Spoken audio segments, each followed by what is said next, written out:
So I want to talk about three things. I'll try to do it fairly quickly because I know the time's a problem. One of them is the then and now. I mean, what do we know and how did we go about things in, I don't know, 1985 to 1995 setting? Then maybe a little bit about how we went about things in 1998 to 2004, 2005. And now where are we? And I want to talk about the 3 or 4 years between 2012-13 and 2017-18. Brian was terrific. He laid out a lot of what I was going to talk about, so I can shorten it. But you can intertwine in all of that the whole teacher evaluation discussion we had this morning, which Brian didn't go to, but that just confuses the matter terrifically.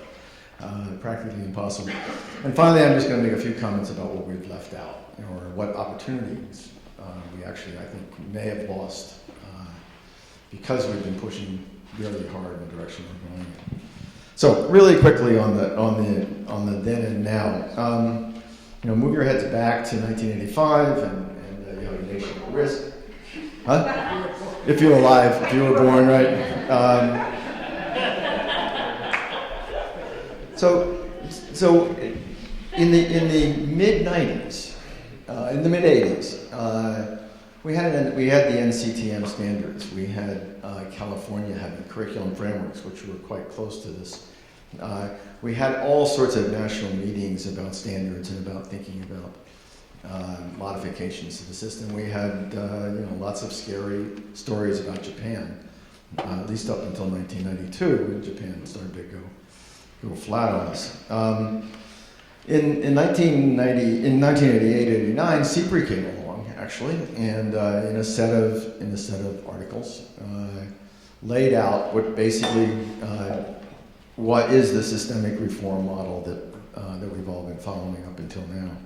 Some sort of standards-based model, state-based, sort of. I mean, we didn't know whether it was going to be state or national. Alignment was the magic word. Coherence was the magic word. Alignment was a bad word in those days. I remember presenting this thing to my faculty. I was a dean at Stanford, and I was presenting it to my faculty on a retreat.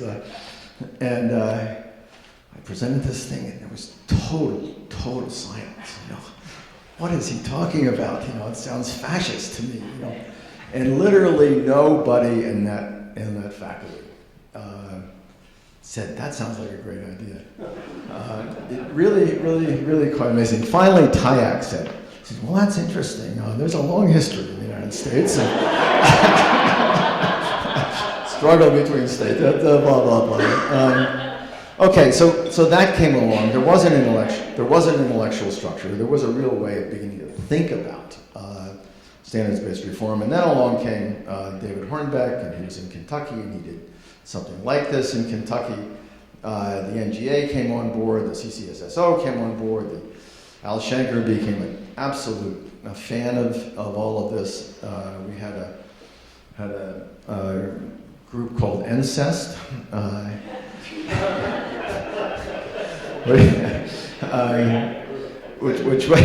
which was a council. It was called the National Council on Standards and Testing, and it was led by a couple of governors, a sitting Republican governor, a sitting Democratic governor, had on 2 senators, one from each party, had on 2 congressmen, one from each party, one of each. It's kind of like the ship before the flood. Al Shanker on it, Gordon Umbach on it, Lauren Resnick. I was on it. A bunch of other people that had some say in the standards-based movement in the past, and they came out with a report, which basically the Congress went along with over time. There was something called the Pew Forum, which a number of us all know quite a lot about. It looked at that kind of work. It started in 1991. Looked at that work for 10 or 12 years over time. The Clinton transition team, this is kind of history, Susan remembers this. The Clinton transition team was made up of me and Susan and Mike Cohen, a variety of other people who were very tight into this. Mike Cohen earlier had flown to flown to Arkansas. Bill Clinton's bidding. Mike was in the NGA at that point as the main education person, and Bill Clinton wanted a bill that he wanted to put in as his education bill, and he used the paper that Jennifer Noda and I had written about systemic reform for it. So Clinton understood it. When it got around to the transition team, everybody understood it. Dick Riley, who was chairman of CPRE board at the time, became the head, became the minister, became the secretary. I was there, Cohen was there, and there's a whole group of people. So basically the laws as they passed represented a really fairly faithful rendition of what we'd all been thinking about. It was an extraordinary moment. All right, so we felt really good about this, right? I mean, all this was charging out into Congress and so on. All the major groups were with us, no problem at all. But no one out there had any idea what we were talking about. And that's different from now, and I'll come to that. But literally, you'd go to schools, and they would have no idea what were they talking about. What are standards? What are we trying to do? We have standards here, and so on, and here they are, as a list of ours on the wall. You'd go to the principals, and they didn't know much about it. They'd approved it as a group, the elementary school principals, the secondary school principals. But the principal in Palo Alto or East Palo Alto didn't have any idea what that was all about. So on the one hand, you had a lot of this political support. On the other hand, you had almost no understanding of what was going to happen over time. And we had no real understanding of what was going to happen over time, because what had to happen in almost every state was a piece of legislation had to be passed, or maybe it was 2 or 3 pieces of legislation. And they had to think about what they were going to do for a curriculum. It was going to begin to line up with the standards that they hadn't made yet. So they had to create often a piece of legislation for the standards themselves, and another piece of legislation for the assessment, at least a budgetary outlay for the assessments. And so all of that stuff had to be done by 50 different states. They all went at different speeds. Mike Cohen spent a lot of his time on a plane in the 80s, going back and forth to different states, talking with legislators, talking with the governors, and so on. Took a long time. By 2000, we said, we're mostly there in most states as the conclusion of this. The fact that it took all this long time frustrated an awful lot of people, including George Miller, notably because George Miller came along and then supported what the Governor Bush then pushed for was a really fairly dramatic change in the way that things were structured.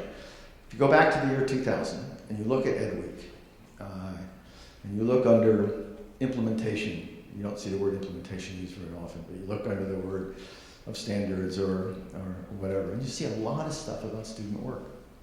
Student work, and for those of you who are old enough to remember, student work was a big deal.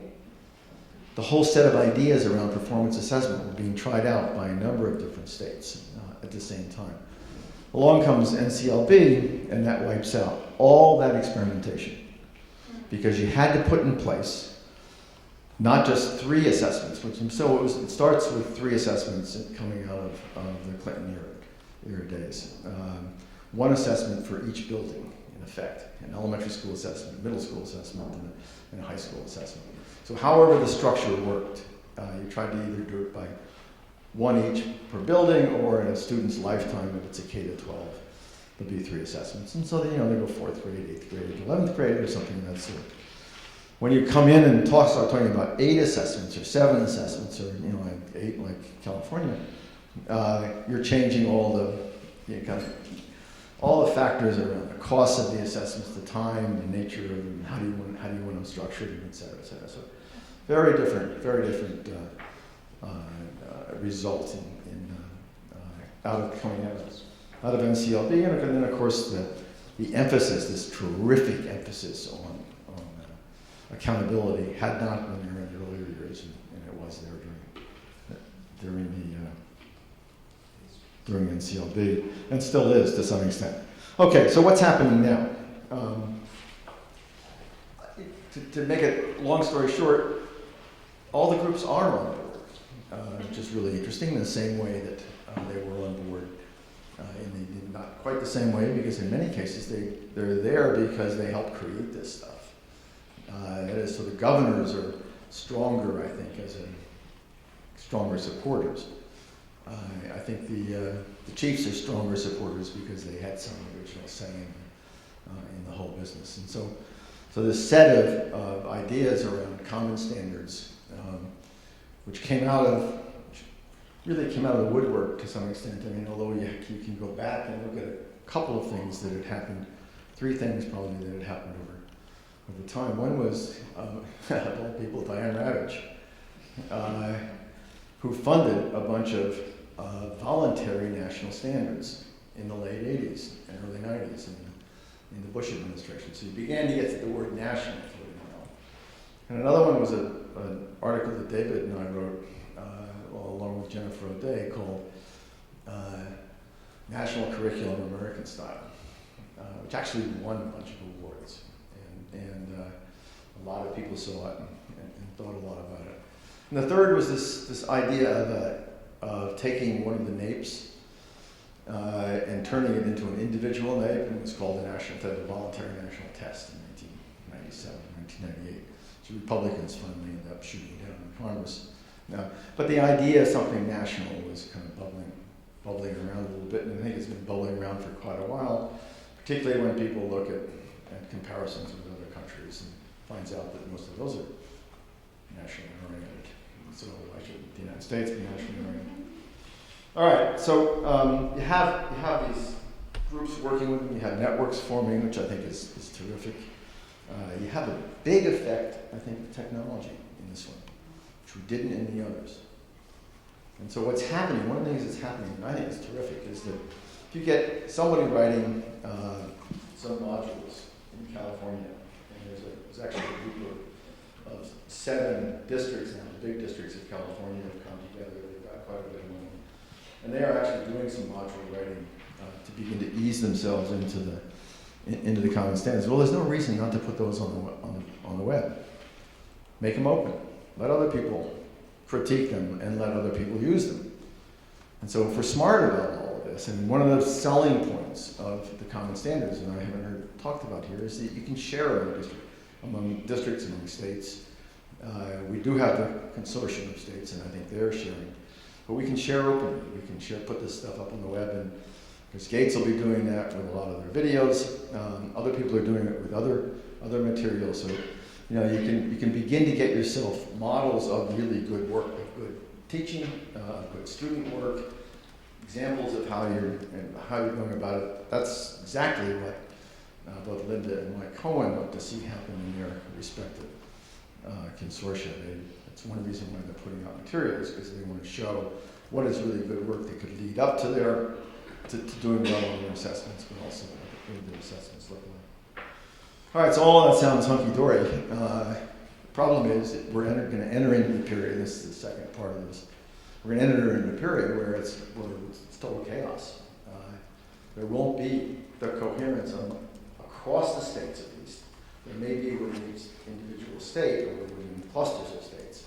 But across the states, we're going to see lots of different models.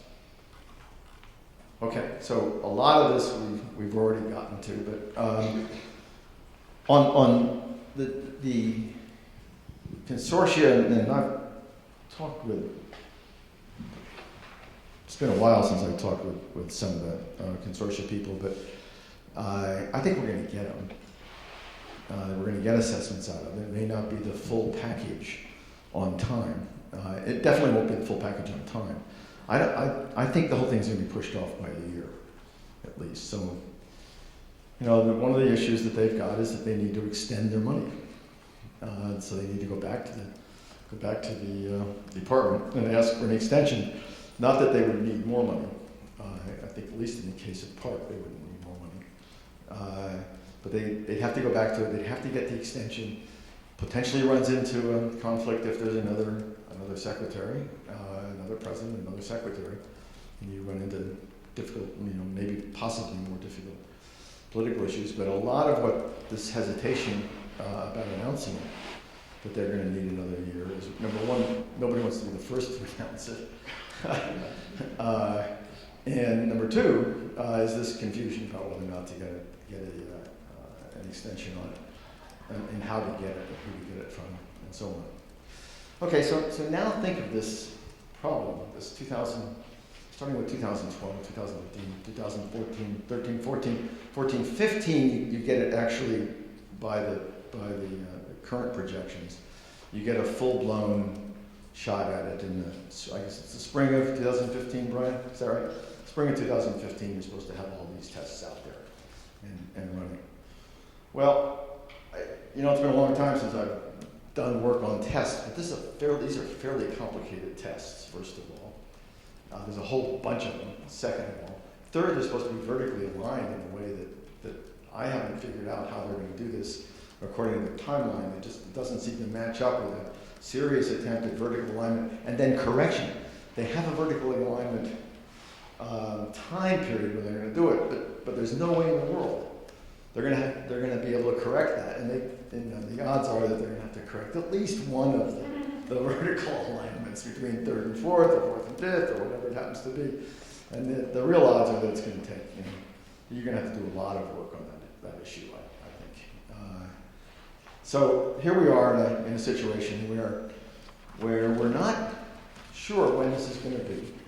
We've got this other activity going on with some of the states. They're trying to figure out their own set of strategies, and they're doing it by themselves. Partly because they think that they can create tests which are transitional or something of that sort, but tests that will actually measure the Common Core. Other states, I think Brian was exactly right. There's a whole bunch of other states like California that can't make the contract right now unless it's with an existing vendor, like Pearson or some of the others, because they can't go out and have their own tests created. So you're quite likely to see the big publishers come into this game in a way that they haven't before. Advantage of the big publishers coming in is they also provide a curriculum for you. And we've done this all backwards, in my view. We should have started with standards, gone to curriculum.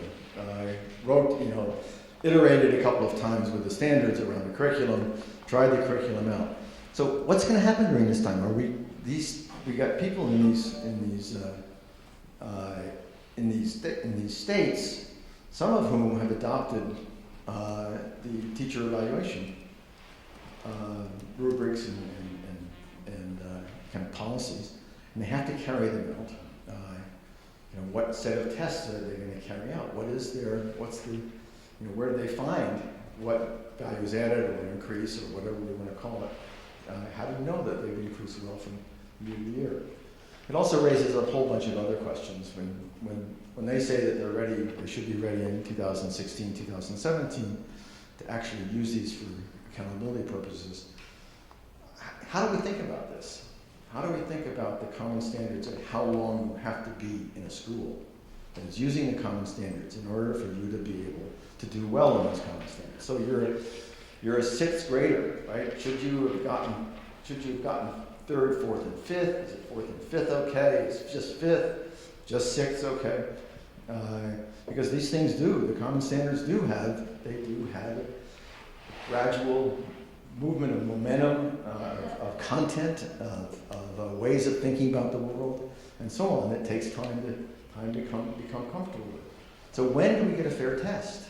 When is the time that we can argue that the person should have a test, and the test itself be a fair measure of what they've accomplished around the Common Core? I don't know the answer to that, but I think people like you all who need to think about that. How much different are the Common Core than the others? Is there a different way of thinking about it? Look, there's so many little parts of this. Is the structure of the tests, the Common Core tests, going to be different from the current structures? Our students have been, very happy filling in blanks and fairly short answer questions. You get some longer answers, as in PISA or in some of these. That's harder to handle. You've got to become comfortable with it. Now into the mix the computer. Right? Because both, right now, both groups are having the computer play a considerable role in you're actually filling them out. So states, I don't know, have the states gone and began to put in complete, make sure that the right kind of testing instrument, the right kind of computer is universally available to every student? Are all the students roughly equal in their ability to be able to handle those, the computers to take a test with? And all those become questions that a lot of people are going to worry about. So put that together with the kind of the free range thinking that's going on in California and some of the other places, and you've got a real culture. And I don't know what to suggest about it. I don't know whether or not it's a good thing or a bad thing. I think it would be a great thing if we got rid of about half the tests and got rid of this teacher evaluation approach that we're currently involved in. But we still have this set of activities in there that it would be nice to be able to bring under some control. So that was the second part of it. The third part of it is, what have we missed? Well, the first, number one on that is we've got too many tests. And there are states now, some states that are actually thinking about having a test for every course in high school, and, every subject in middle school and elementary school. And of course, there are other states that are saying, well, what the hell? Let's just average the scores for the people in our school and give that average score to whatever the person was that didn't have a test. Equally weird, both of them.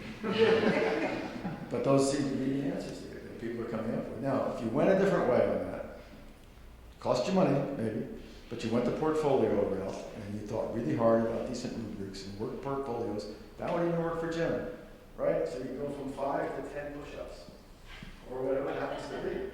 But at least you got yourself a metric, you've got yourself a rubric against, you can take a look at it, you can compare it to other places. You can make sense of it. The same thing's true in art and just about every other subject matter. And the essay you write in history and as a 5th grader and so on. All right, so that's one. Second, and we're missing that. Nobody's thinking hard about that. Second thing to worry about is technology. I don't know how many of you agree with me, but by 2016, 2017, 2018, we're going to be using technology so much more in high schools. You can't believe it. And it's going to give all sorts of other kinds of opportunities, and there's going to be huge energy put into it in lots and lots of places and almost none in other places. So unless it becomes embedded in a set of thinking about reforms, national reforms at least, or at least state reforms, you're not going to have any type of parity out there, the sort that we like. So there are now openly available virtual labs that you can do pretty much anything in biology and chemistry. Science and ones from MIT. It's a little bit harder than some of the things that you might expect in a high school, but there are others. There's another one out of Concord Consortium that can do the same thing with just wonderful stuff, where you can really do very interesting performance analyses, performance assessments, collaborative work, and so on. Somebody was mentioning the games today. Games are going to be embedded in an awful lot of the curriculum that gets created. I don't think we understand yet how much this is going to come in. Third issue is that we've got to begin to think about the problem that equal treatment is not equal opportunity. And there's not been one comment here today about how we're really going to help poor kids have serious new equal opportunity. This is a chance to do it. We're changing the curriculum, we're changing the assessments, we're changing the way that the teachers are teaching and thinking about the world. We're not changing, we're not moving down and really focusing in the early years on vocabulary, on extension of oral language, on all those things that we know are really powerful and can change We're not looking at, and this is for everybody, we are not talking about the alternative pathways model. I mean, so, what Bob and Nancy, Bob Schwartz and his wife, Nancy, have done over the last year or so is create a consortium of states, another consortium of states. This is which one's on alternative pathways in high school. In California, it's going very, very strong. And you're actually going to have courses that meet the college criteria in California, but they take a different pathway. And this is going on in places like Long Beach, which is a terrific place. Last two I have, just make a point of the last one. Point of the last one is social capital, and we didn't get a chance to talk much about that, but the data that I've seen on retention in school, retaining teachers in schools, all depends on the other teachers in the school.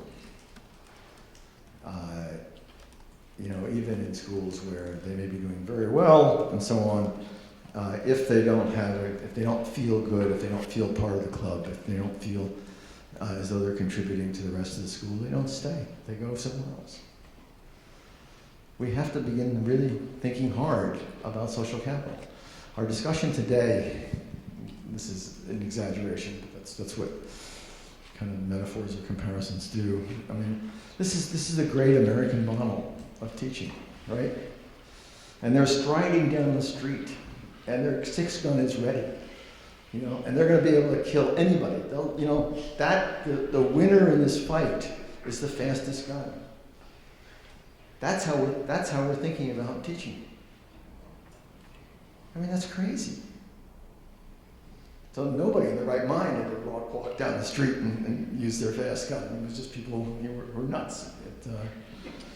So we've got to get it around to where if you're going to walk down the street with a gun, you're going to have a whole bunch of people sitting around, making sure that nobody shoots at you.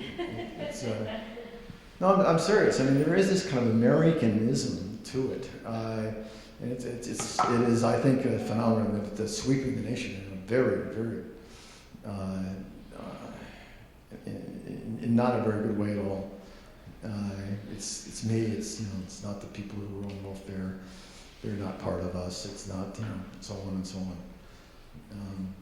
Anyhow, I think that also applies to schools and classrooms and the way teachers operate. So those are my comments.